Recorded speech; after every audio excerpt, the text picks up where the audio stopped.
وأشهد أن لا إله إلا الله وحده لا شريك له وأشهد أن محمدا عبده ورسوله صلى الله عليه وعلى آله وأصحابه أجمعين وسلم تسليما كثيرا أما بعد. Ikhwani fiddin azani Allah wa iyyakum. Di antara nikmat Allah Subhanahu wa taala yang wajib kita syukuri yaitu nikmat berada di dalam majelis ilmu serta nikmat bisa mengamalkan ilmu itu sendiri. Karena nikmat ini hanya diberikan oleh Allah Subhanahu wa taala kepada hambanya yang dicintai dan diridhoinya. Mudah-mudahan kita yang hadir ini termasuk hamba pilihan Allah Subhanahu wa taala. Dan orang-orang yang diberikan ilmu mereka akan diberikan keselamatan oleh Allah Subhanahu wa taala. Sebagaimana Allah Azza wa Jalla mengatakan tentang keselamatan hati orang-orang yang diberikan ilmu. وَلِيَعْلَمَ الَّذِينَ أُوتُوا الْعِلْمَ أَنَّهُ الْحَقُّ مِنْ رَبِّكَ.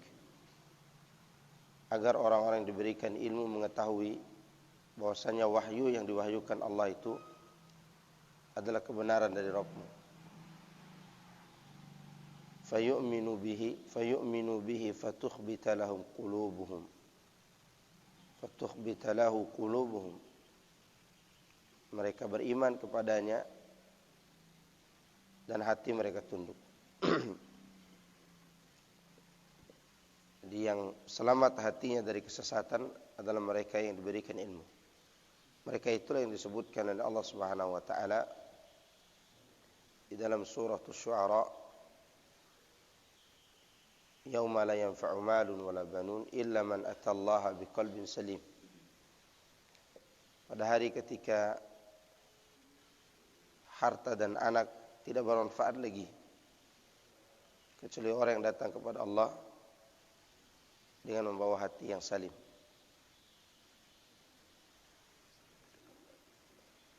Hati yang salim adalah hati yang selamat dari kesyirikan, selamat dari kebid'ahan, selamat dari kebodohan. Itu hati yang salim dan dipenuhi dengan tauhid, dipenuhi dengan Islam dan juga iman. Dan semua itu tidak mungkin kita dapatkan kecuali dengan ilmu, belajar din. Maka ketika Allah membagi hati manusia menjadi tiga pembagian, Allah menyebutkan hati yang selamat itu adalah hati orang berilmu. Sebagaimana disebutkan dalam surat Al-Hajj ayat 52 sampai 54. Di surat tersebut Allah menyebutkan pembagian hati menjadi tiga. Dan Allah mengatakan, tadi sudah disebutkan, وَلِيَعْلَمَ الَّذِينَ أُوتُوا الْعِلْمَ أَنَّهُ الْحَقُّ مِنْ رَبِّكَ. Kemudian ikhwani fiddin azani Allah wa iyyakum, adapun yang ingin saya sampaikan di pagi hari ini itu mengenai sumpah Allah Subhanahu wa taala dalam surat Asy-Syams dan jawab sumpahnya. Allah mengatakan, "Wasyamsi wadduhaha wal qamari idza talaha." Demi matahari dan waktu duha, dan demi rembulan apabila mengikutinya, wal laili idza yaghshaha, dan demi malam apabila telah menutupinya. Wal qamari idza talaha wan nahari idza jallaha, dan demi siang apabila telah terang menderang. wal laili idza yaghshaha, dan demi malam apabila telah menutupinya, was samai wa ma banaha, dan demi langit dan yang mendirikannya, wal ardi wa ma tahaha, dan demi bumi dan yang menghamparkannya, wa nafsi wa ma sawwaha, dan demi jiwa dan yang telah menyempurnakannya. Di sini Allah bersumpah dengan beberapa nama makhluk: matahari, rembulan, siang, malam, kemudian langit serta bumi. Allah bersumpah ingin menjelaskan sesuatu. Dan Allah juga bersumpah dengan jiwa manusia. Apa yang ingin Allah jelaskan? Fa'alhamaha fujuraha wa taqwaha. Yaitu Allah Azza wa Jalla mengilhamkan kepada jiwa manusia fujuraha, kejahatannya, wa taqwaha, dan ketakwaannya. Saking pentingnya masalah ini, Allah Subhanahu wa taala sampai bersumpah berkali-kali. Karena memang jiwa manusia selalu ingin berbuat keburukan, kecuali yang dirahmati oleh Allah Subhanahu wa taala.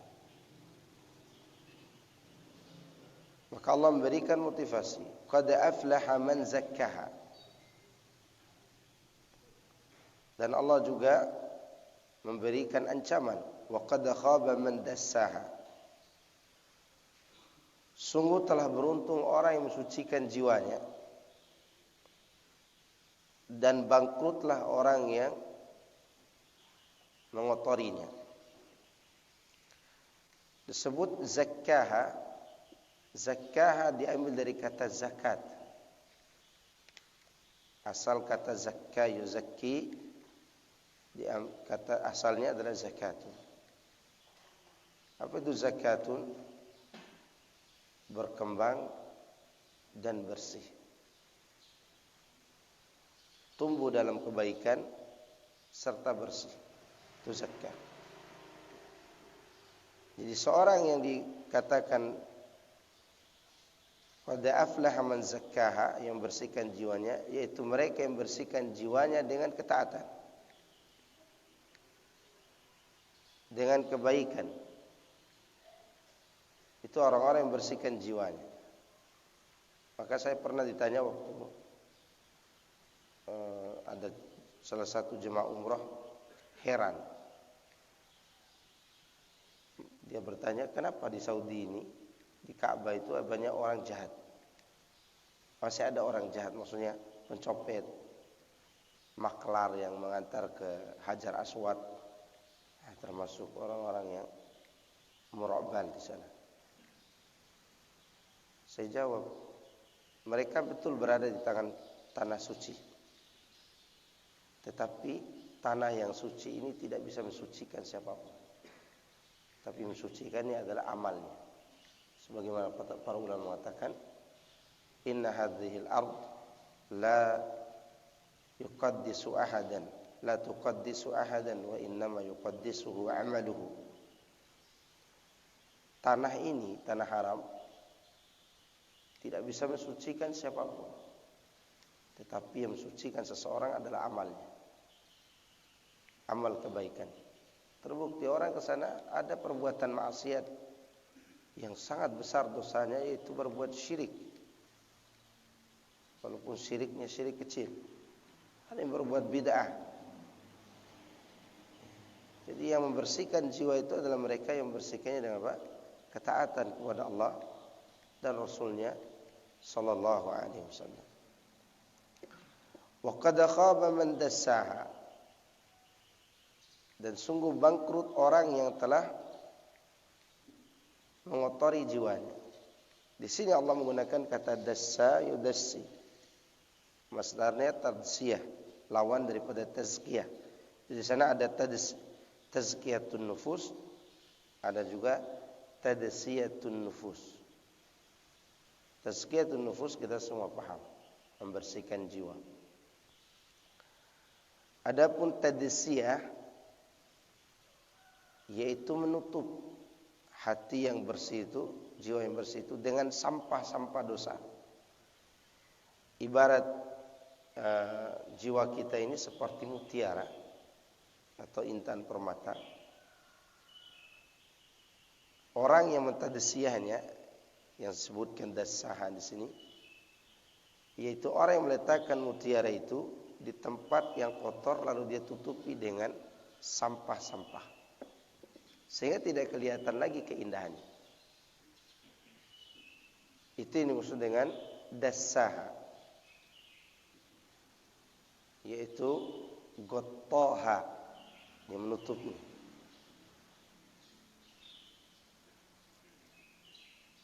Makanya jiwa itu bisa dibersihkan kembali dengan cara menyingkirkan sampah, menyingkirkan dosa yang dilakukan.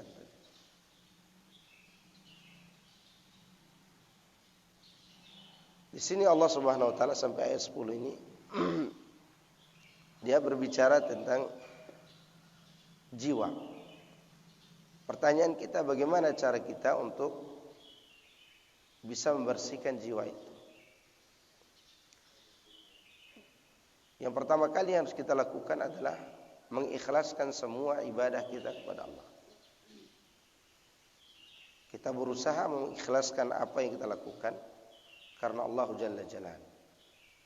Dan itu adalah merupakan kemurnian tauhid. Maka Syekh Abdul Razak hafizahullah taala memasukkan pembahasan tauhid dalam 10 kaidah pembersihan jiwa di poin pertama. Mentauhidkan Allah, belajar tauhid, belajar la ilaha illallah. Kita jangan berharap bisa memiliki jiwa yang bersih kalau tidak memahami poin yang ini. Oleh karenanya Allah katakan tentang Nabi Ibrahim sebelum beliau berdakwah, apa kata Allah? Wa inna min syi'ati ila Ibrahim idh ja'a rabbahu biqalbin salim. Sungguhnya di antara penerus dakwah Nabi Nuh adalah Nabi Ibrahim. Ingatlah ketika dia datang bertemu Allah dengan membawa hati yang salim. Kata Ibnu Abbas, dia membawa hati yang memahami la ilaha illallah, dan itu kalimat tauhid. Baru Nabi Ibrahim berdakwah. Idh qala li abihi wa qaumihi madza ta'budun aifkan alihatan dunallahi turidun fama dhannukum birabbil alamin, dan seterusnya. Di poin terpenting dalam urusan membersihkan jiwa adalah belajar tauhid. Ada seorang ustaz, seorang kiai, seorang mubaligh, ceramahnya bagus, tapi kalau ditanya tentang masalah ini dia tidak paham, saksikan hatinya masih rusak. Ya. Hatinya tidak bersih. Karena Allah memberikan standar kebersihan hati itu dengan memahami apa? La ilaha illallah. Dan juga di antara sebab dibersihkannya jiwa ini adalah mengenal Allah dalam tauhidul asma wa sifat. Setelah tauhidul uluhiyah, sebagaimana disebutkan oleh Muhammad bin Sirin rahimahullah taala, hati yang bersih itu adalah hati yang mengenal annallaha huwal haq wa anna sa'ata atiyatun la raiba fiha wa anna an-nasa yub'atsuna min quburihim. Itu mereka yang mengenal bahwa Allah itu maha benar dan meyakini datangnya hari kiamat tanpa meragukannya, serta yakin akan datangnya waktu di mana manusia akan dibangkitkan dari alam kubur.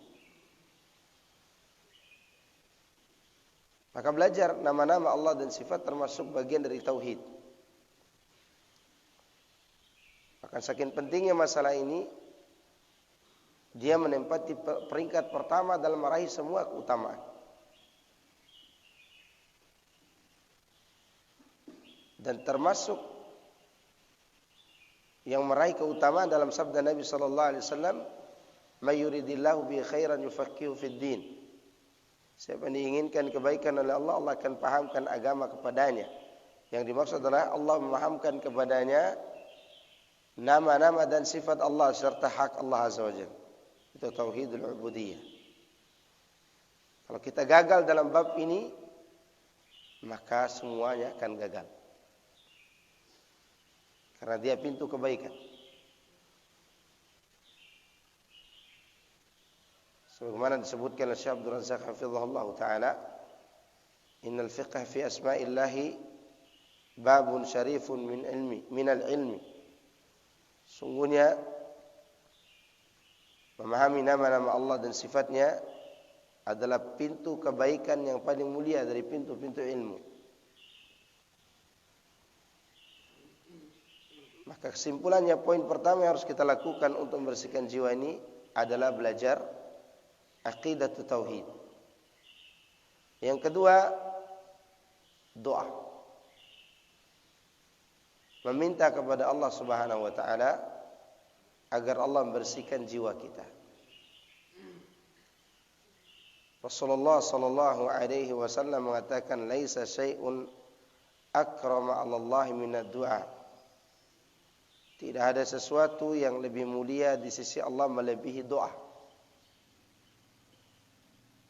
Doa meminta agar jiwa ini dibersihkan. Di antara contohnya, ya muqallibal qulub, tsabbit qalbi ala dinik. Rasulullah SAW mengatakan, Allahumma ati nafsi taqwaha wa zakkiha anta khairu man zakkaha anta waliyuha wa maulaha. Ya Allah, karuniakanlah kepada jiwaku ketakwaannya dan bersihkanlah dia. Engkau sebaik-baik yang membersihkannya. Engkaulah walinya dan engkaulah penolongnya. Begitu doa kita kepada Allah Subhanahu wa taala. Agar Allah Subhanahu wa taala memberikan kebaikan pada jiwa ini. Dan orang yang sombong adalah orang yang tidak pernah meminta kepada Allah. Teruslah kita berdoa. Dan jangan takut doa kita tidak dikabulkan. Karena setiap doa yang kita panjatkan kepada Allah pasti dikabulkan Allah.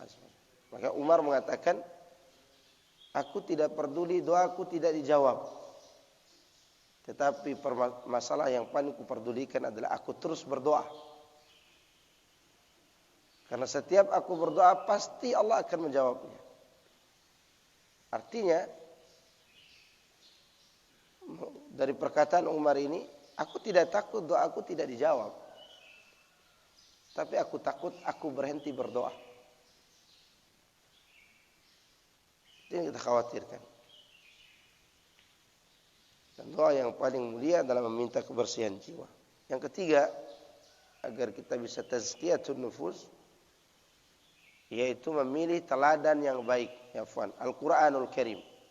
Memperhatikan apa? Al-Quran. Al-Quranu manba'u kulli khair. Al-Quran adalah mata air segala kebaikan. Maka orang yang merugi orang yang jauh dari Al-Quran. Setiap hari ikhwan fiddin azakumullah sempatkan baca Quran. Jangan antum tanyakan kapan kita khatam. Tapi tanyakan pada diri kita, sudahkah kita membaca ayat Al-Quran hari ini? Jangan kita hitung berapa yang kita baca. Tapi kita katakan pada diri kita, sudahkah kita membaca Al-Quran? Rasulullah SAW mengadukan hal ini kepada Allah Azza wa Jalla tentang umatnya yang meninggalkan Al-Quran. Wa qala ar-rasulu ya Rabbi inna qaumi ittakhadhu hadzal Qur'ana mahjura. Rasul berkata, wahai Rabb, sungguhnya kaumku telah menelantarkan Al-Quran ini. Dan kita jangan masuk bagian orang-orang yang menelantarkan Al-Quran. Dan orang yang meninggalkan Al-Quran hatinya akan terkunci mati. Terutama mereka yang tidak mentadaburi Al-Quran. Fala yatadabbaruna al-Qur'ana am ala qulubin aqfaluha. Tidakkah mereka mentadabburi Al-Qur'an atau hati mereka telah dikunci mati? Allah mengatakan kitabun anzalnahu ilaika mubarakun liyadabbaru ayati wa liyatadzakkara ulul albab. Al-Qur'an ini adalah kitab yang penuh dengan keberkahan yang kami turunkan kepadamu agar mereka mentadabburinya dan agar orang-orang yang memiliki akal yang lurus mengambil pelajaran darinya. Itu Al-Qur'anul Karim. Dan yang merasakan hati terkunci mati itu mereka-mereka yang jauh dari Al-Quran. Contoh, dulu Al-Imam Al-Hasan Al-Basri rahimahullah ta'ala mengunjungi rumah orang Majusi. Tentu orang Majusi tidak pernah menyentuh Al-Quranul Karim, apalagi mentadabburinya. Majusi ini mau meninggal dunia, sebagaimana disebutkan oleh Al-Imam Ibnul Jauzi dalam kitabnya Bahrud Dumu'. Hasan Basri menawarkan Islam kepada orang Majusi ini karena ini akhir hayat, di akhir kehidupan.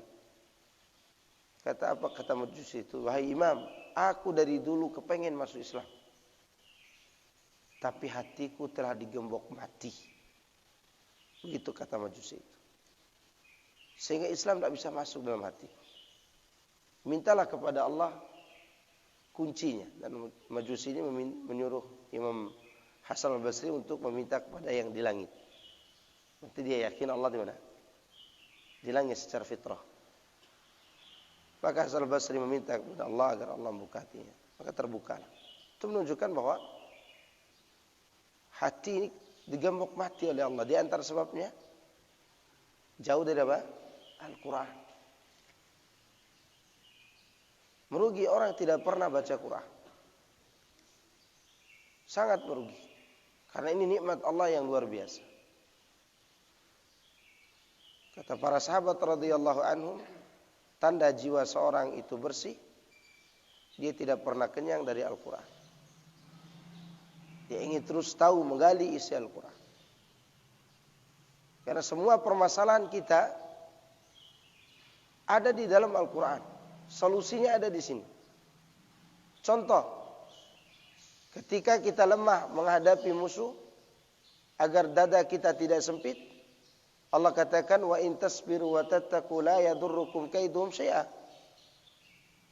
Dalam surat Ali Imran. Kalau kalian bertakwa dan bersabar, maka tipu daya mereka tidak akan memudaratkan kalian. Ayat ini menggembirakan kita ketika kita mendapatkan pemimpin yang zalim. Dan tidak akan sempit dada kita. Karena ada janji Allah yang kita imani. Wa in tasbiru, jika kalian bersabar. Wa tattaqu, dan bertakwa. La yadurrukum, tidak akan memudaratkan kalian. Kaiduhum, tipu daya mereka. Kan kita ini sibuk di Facebook, di internet, di Twitter, di Instagram. Ini mereka sedang membuat makar. Makar ini ketika kita lemah, kita sabar dan takwa. Bukan berarti tidak benci kepada kezaliman. Nah, begitu cara Al-Quran membuka dada kita ini ketika kita dalam keadaan seperti itu. Ketika kita kuat, kita punya power, ada musuh yang menghina kita, jihad. Itu solusi. Demikian juga keadaan-keadaan kita yang lain. Bahkan sekedar baca Al-Quran dengan keikhlasan, Allah akan memberikan jalan keluar dari kesulitan hidup. Coba ikhwan fiddin azakumullah. Contoh, antum pulang ke rumah istri ngomel-ngomel, antum ambil Quran baca depannya. Tidak berani dia ngomel-ngomel, antum baca Quran. Mungkin ada yang bertanya, itu pengalaman Ustadz? Mungkin. Ya. Karena Allah Subhanahu wa taala tidak akan mungkin mengingkari apa? Janjinya, "Wa man a'rada an dzikri fa inna lahu ma'isyatan dhanka." Kebalikannya, orang yang baca Quran akan diberikan kehidupan yang lapang.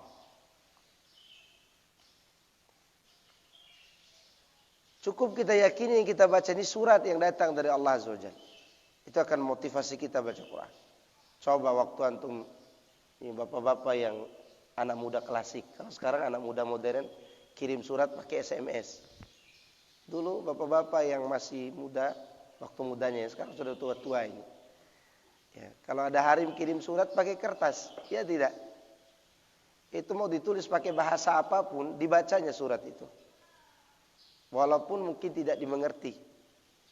Walaupun si lakinya tidak bisa baca. Karena ada sebagian anak sekolah dulu tidak bisa baca. Dilihatnya surat itu. Kenapa? Karena dia tahu yang mengirim surat ini orang yang dia cintai. Kenapa itu tidak kita lakukan kepada Allah Subhanahu wa taala? 114 surat Allah tidak menuntut kita baca sekaligus dalam sehari. Baca yang mampu Anda baca. Faqra'u ma tayassara minal Qur'an. Agar hati ini terus lembut dengan ayat-ayat Allah Subhanahu wa ta'ala.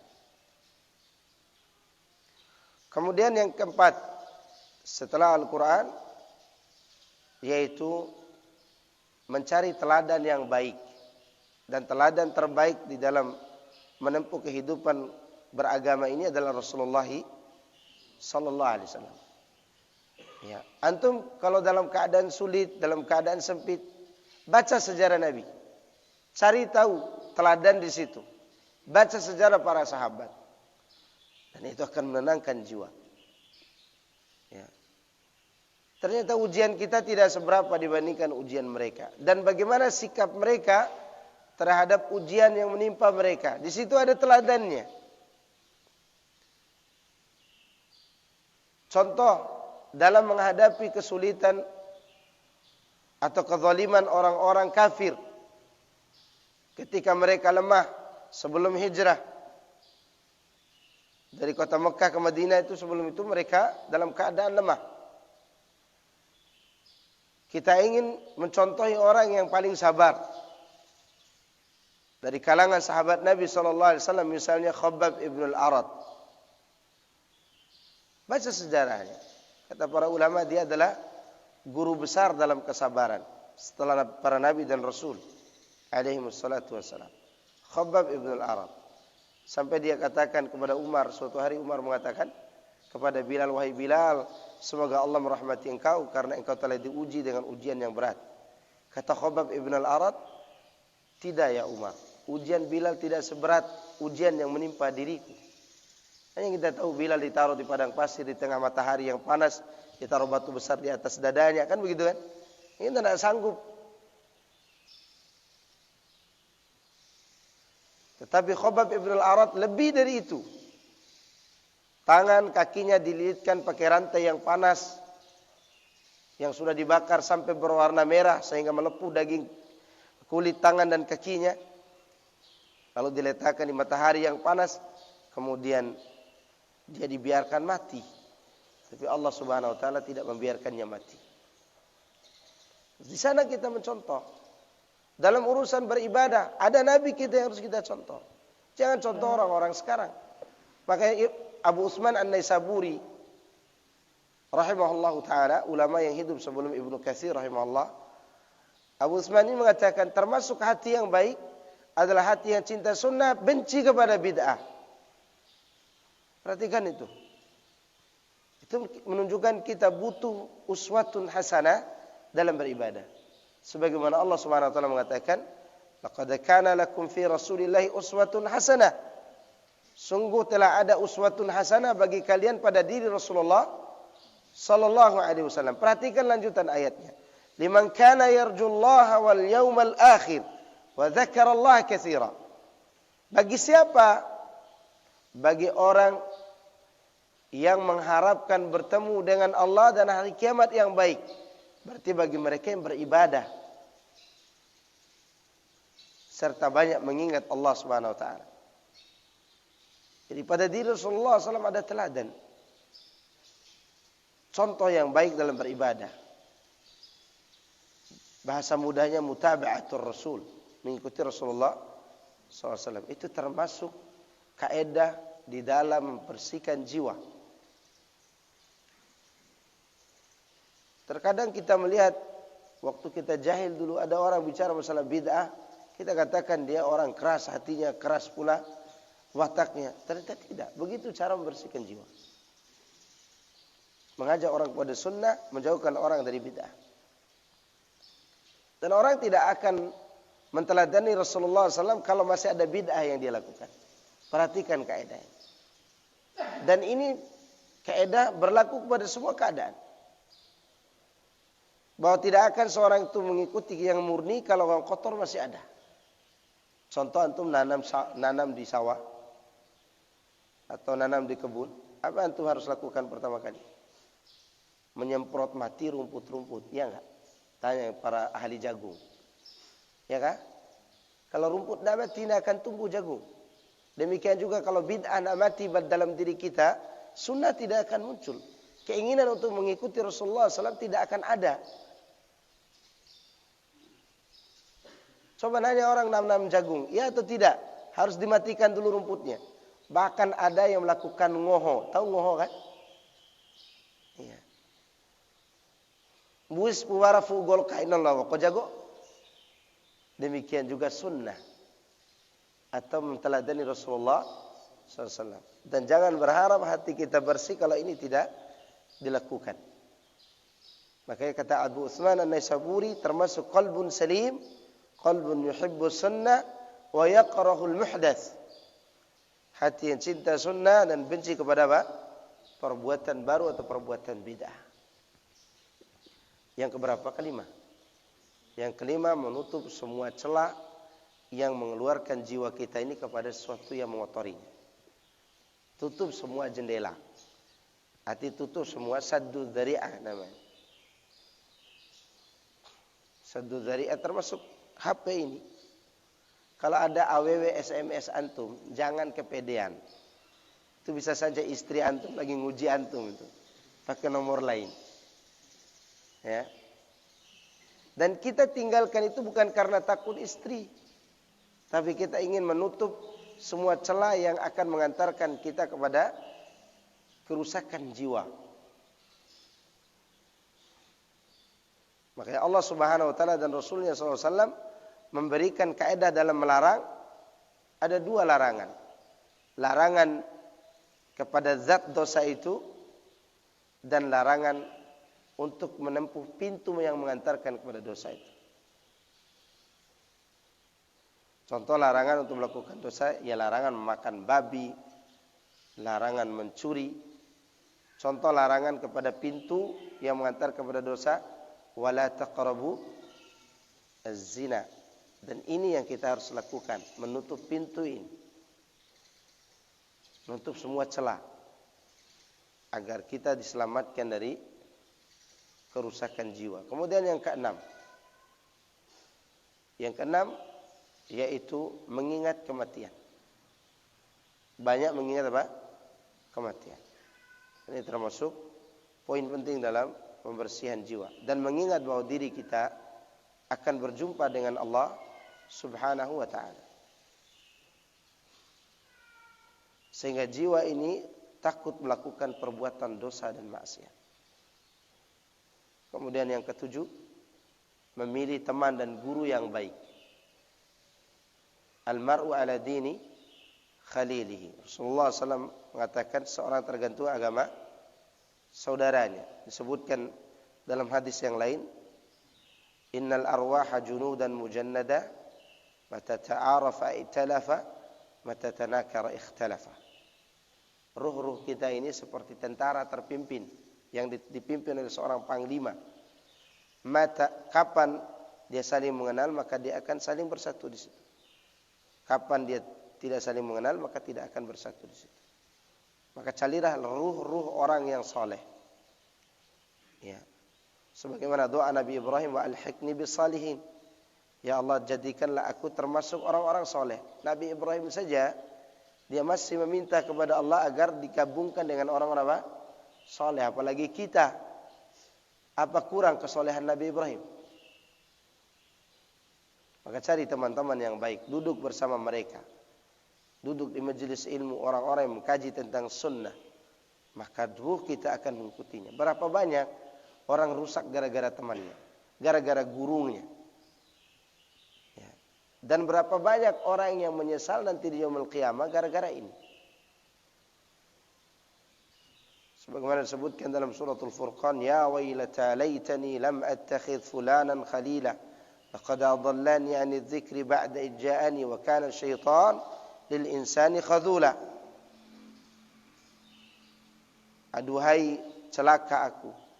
Alangkah baiknya kiranya aku tidak jadikan fulan sebagai khalilku. Dia yang telah menyesatkan aku dari jalan Allah yang lurus. Maka Nabi SAW memberikan kaidah al-ma'ru ala dini khalil. Dan persahabatan di dunia ini kalau tidak dibangun karena Allah, kalau tidak bermusuhan di sini, nanti bermusuhannya di yaumul qiyamah. Al-akhillau yawma idzin ba'dhum li ba'din aduwwun illa al-muttaqin. Orang-orang yang saling mencintai pada hari kiamat nanti akan bermusuhan kecuali mereka yang bertakwa kepada Allah. Carilah teman-teman yang bertakwa itu. Karena jiwa mereka akan mempengaruhi jiwa kita. Kemudian yang kedelapan. Nah, yang kedelapan, ikhwani fiddin azakumullah, kenali jiwa itu. Kenali apa? Jiwa itu. Dan ini insyaallah akan dibahas kalau kita bertemu lagi nanti tentang 3 pembagian jiwa manusia yang Allah sebutkan di dalam Al-Quran. Yang pertama disebutkan dalam surah Yusuf, jiwa yang mengajak kepada keburukan. Innan nafsa la'ammaratun bis-su'. Tapi ayat ini ada kelanjutannya, illa ma rahima rabbi. Sungguhnya jiwa itu selalu la'ammaratun, selalu. La'ammaratun artinya apa? Selalu dan sering mengajak kepada keburukan. Sesoleh apapun seorang, jiwanya akan terus mengajak dia kepada apa? Keburukan. Kecuali yang dirahmati oleh Allah. Allah contohkan Nabi Yusuf itu sendiri. Di mana dia berada dalam tempat yang sepi, tidak dilihat orang, diajak berzina bukan oleh pelacur, tapi oleh siapa? Oleh permaisuri raja. Tidak ada ceritanya raja ambil istri, hidungnya pesek, giginya mancung, tidak ada. Tentu wajahnya cantik, kecantikan yang luar biasa. Tapi itu tidak mempengaruhi Nabi Yusuf. Kenapa? Illa ma rahima rabbi, kecuali yang dirahmati oleh Allah Subhanahu wa taala. Makanya kelanjutan daripada pembagian ini yang kedua, jiwa yang mutmainnah. Apa? Mutmainnah. Disebutkan dalam surat Al-Fajr. Ya ayyatuhan nafsul mutmainnah. Wahai jiwa yang tenang.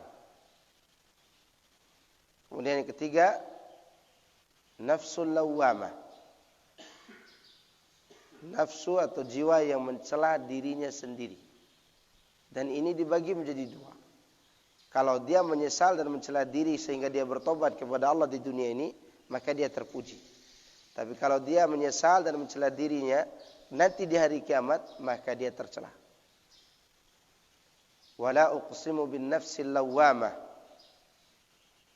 Dan aku bersumpah dengan jiwa yang lawwamah. Lawwamah itu sering mencela diri karena kesalahan yang dilakukannya, entah itu karena dosa atau karena yang lain. Nah, begitu keadaan jiwa, dan kita kenali jiwa ini. Saya sebutkan secara ringkas, jiwa yang mutmainnah, jiwa yang tenang kalau dia berada dalam keadaan mengingat Allah. Coba antum bandingkan keadaan antum sekarang di majelis ilmu dengan keadaan nanti waktu di rumah. Jauh berbeda. Hatta ustadz yang berbicara, entah anak entah siapa, ketika berada di majelis ilmu, merasa jauh lebih tenang daripada pulang ke rumah. Ya atau tidak? Belum lagi kita pulang, belum ada uang belanja. Aduh, diomel-omeli istri itu. Lupa kita dengan apa? Ilmu kita. Tetapi, ikhwan fillah azakumullah, orang yang berjiwa tenang itu, tenang ketika dia apa? Mendengarkan nama Allah disebutkan, Al-Quran dibacakan. Ya.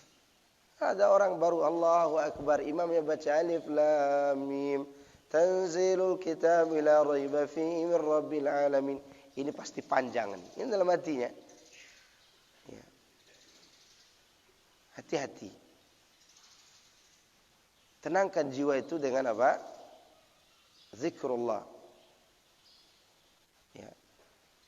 Ala bi dzikrillah tatmainnul qulub. Nanti insyaallah kita akan bahas secara rinci mengenai 3 jenis jiwa ini kalau ada waktu lagi kita bertemu. Mudah-mudahan ada umur.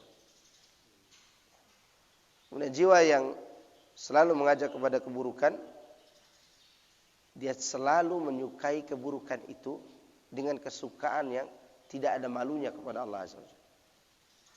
Ya. Dan tidak mau tahu halal dan haram di dalam mencari harta. Jiwa sudah kotor. Kemudian jiwa yang menyesal, ya, dan menyesal pun ada 2. Ada yang terpuji dengan cara dia bertobat kepada Allah. Maka pelaku maksiat yang punya keinginan bertaubat, segeralah bertaubat. Ya, karena itu pintu kebaikan buat kita. Dan ada yang mencela dirinya atau menyesal, tapi dia tercela, yaitu menyesal pada hari tidak bermanfaat lagi penyesalan. Nah, saya kira cukup dulu apa yang bisa saya sampaikan di pagi hari ini. Mudah-mudahan Allah memberikan kebaikan buat kita semua. Barakallahu fikum. Ada pertanyaan? Kalau tidak ada cukup. Subhanakallahumma wa bihamdika asyhadu an la ilaha illa anta astaghfiruka wa atubu ilaik. Assalamualaikum warahmatullahi wabarakatuh.